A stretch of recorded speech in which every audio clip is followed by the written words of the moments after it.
नमस्कार, मैं आपका एस्ट्रो यांत्रिक आपके अपने चैनल एस्ट्रो यांत्रिक पर स्वागत करता हूं। आज हम महादशा के अगली कड़ी में चंद्रमा महादशा के फल के बारे में चर्चा करेंगे। चंद्रमा महादशा 10 वर्ष की होती है। वेद में कहा गया है, चंद्रमा मन सो जाता, चंद्रमा मन का कारक है। अगर चंद्रमा बली तो मन बली, चंद्रमा दूषित पीड़ित तो मन पीड़ित होता है।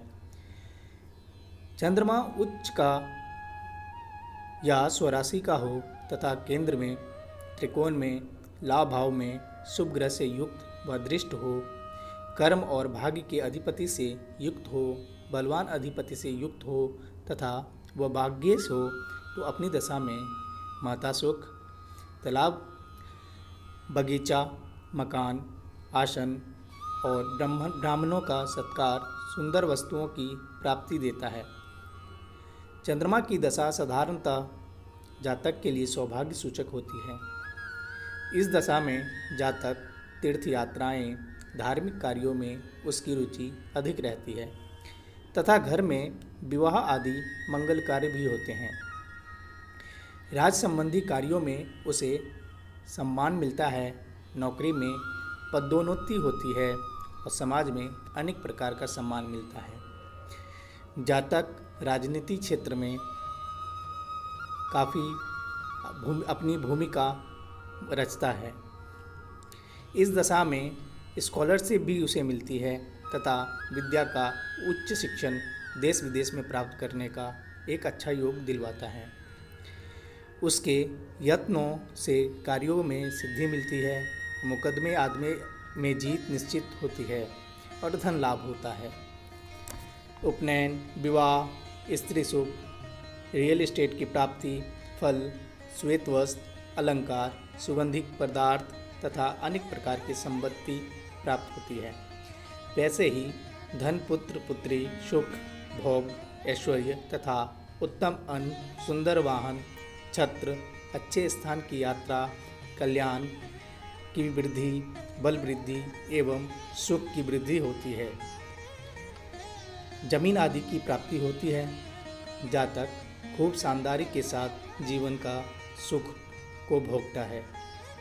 इस दशा में कन्या की प्राप्ति और देश विदेश भ्रमण विशेष होता है।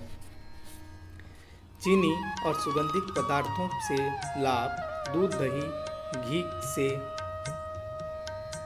और मोती, माणिक, सुवर्ण आदि से लाभ प्राप्त करता है।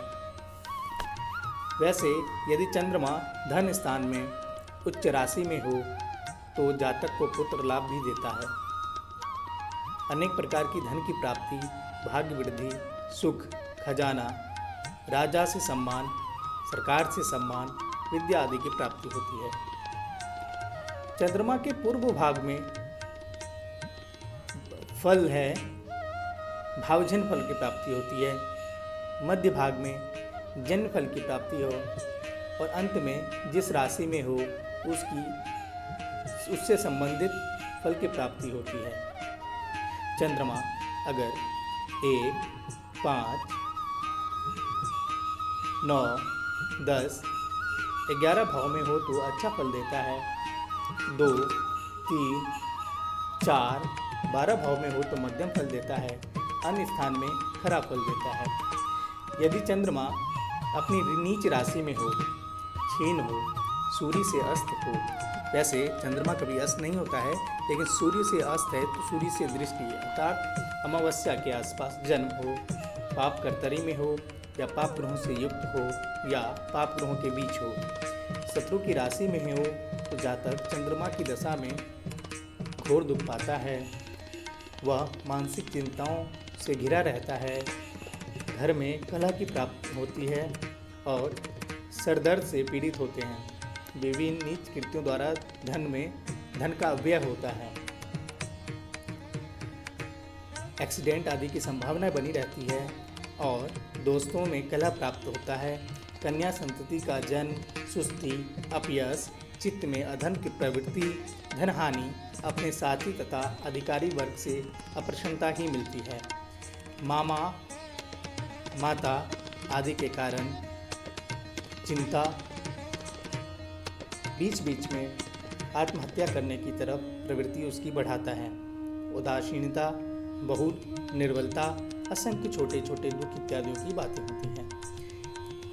खाने में भी उसको कोई उतना ज़्यादा सुख की प्राप्ति नहीं मिलती। चंद्रमा अगर काफ़ी ज़्यादा ही पीड़ित हो तो माता सुख से वंचित करता है। शीत ज्वर से पीड़ा, मातृवर्ग की तरफ से मृत्यु का भय, दारिद्रता, व्यापार में हानि, चोर का भय, कृषि व अन्न का नाश, ऐसे बात इस दशा में उसे मिलता है। चंद्रमा यदि अनिष्ट स्थान में होते हुए भी बलवान अधिपति से युक्त हो तो कभी लाभ और सुख की भी प्राप्ति होती है। चंद्रमा यदि षष्ठम, अष्टम तथा वय स्थान में हो, दुर्बल पाप ग्रह से होकर युक्त हो तो सरकार द्वारा पीड़ा, मानसिक व्यथा, धन धान्य आदि का नाश होता है। माता को कष्ट, शारीरिक मानसिक दोनों प्रकार के रोग प्राप्त होते हैं। षष्ठम में यदि चंद्रमा हो तो महादशा में दुख, कलह, वियोग, चोर, अग्नि तथा सरकार से भय, जल से हानि, मूत्र कृच्छ आदि रोग तथा धन धान की नाश करवाता है। अष्टम में चंद्रमा हो और उसकी दशा चल रही हो तो महादशा में माता की मृत्यु, स्त्री की मृत्यु, नौकरी में छूटना, धन नाश, कृष्णता, जल से भय, दुख, विदेश गमन, सबके साथ विरोध, माता का कष्ट होता है। अष्टम में चंद्रमा की दशा आजीवन का नाश, राजद्वार में झूठापन, ऐश्वर्य का नाश, अपरम दुख भी देता है। द्वादश में चंद्रमा हो तो महादशा में राजद्वेष, मानसिक व्यथा, धन हानि, आजीविका का नाश, ऐश्वर्य का नाश तथा अनेकानेक कष्ट पहुंचाता है।